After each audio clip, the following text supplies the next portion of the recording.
විතර කරපු ආරාධනාවකට අනුව වෙසක් වැඩසටහනක් සඳහා ජපානයට වැඩම කරන්න සිද්ධ වුණා. ඉතින් ඒ අතරේ තමයි මේ සිද්ධියට මුහුණ දෙන්න සිද්ධ වුණේ. ඉතින් කිසිදු කරදරයක් නැතුව ඊ රාත්‍රී ඉවෙනට ඇවිල්ලා අපි රටේ පවතින නීතියට මොන තලයක හිටියත් ඒ නීතියට අපි ගරු කළ යුතුයි.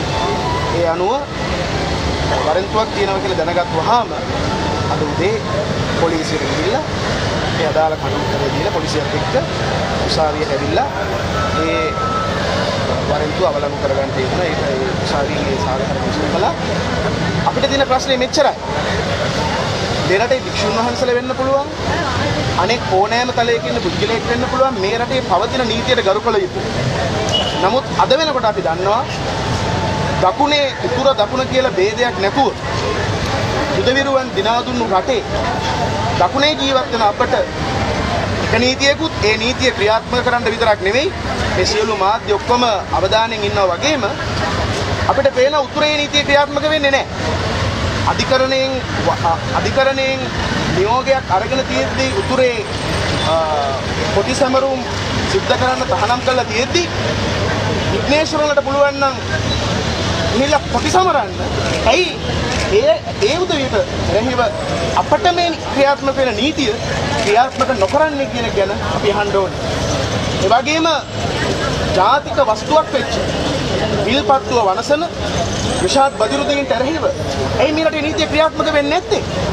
මේ යහපාලන ආණ්ඩුව බයද? අක්කර 3000කට වැඩි තමන්ගේ සන්තකයට අරගෙන ඔහු පරිභෝග කරන ඒ ඉඩකඩම් පිළිබඳව මුස්ලිම් පාර්ශවයන්ගෙන් පවා අල්ලාස් කොමිසමට පැමිණිල්ල වෙලා තියෙද්දි බදුරුදීන්ලා බොහොම නිදහසේ එළියේ. ඔහු එක දවසක්වත් අල්ලාස් සෝදූෂණ කොමිසමට කැඳෙන්නේ නැහැ.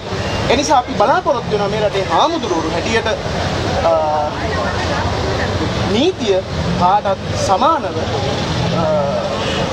ක්‍රියාත්මක වෙන්නේ කියලා එක පිරිසකට එක විදියකටත් තවත් පිරිසකට තව විදියකටත් නීතිය ක්‍රියාත්මක වෙන්න ගියොත් ඒ වගේම ඊටාම සරල කාරණා සංකීර්ණත්වයට පත් කර ගැනීම ඇතුලේ මහ විනාශයකට මේ රට අනාගතයේදී ගොදුරු වෙන්න පුළුවන් කියන කාරණාවක් මේ වෙලාවේදී මතක් කරන්න අවශ්‍යයි. රටේ තියෙන ඕන එක නීතියයි. ඒ නීතියට අපි කවුරුත් යටත්.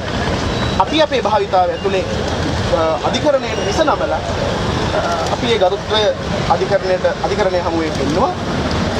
අනික් පාර්ශවයන්ටත් නීතිය එකසේ ක්‍රියාත්මක වෙයි කියලා බලාපොරොත්තු වෙනවා. සභාපති හමුද්‍රෝ ඉවත් වෙලා තියෙන කාරණාවක් නෙමෙයි.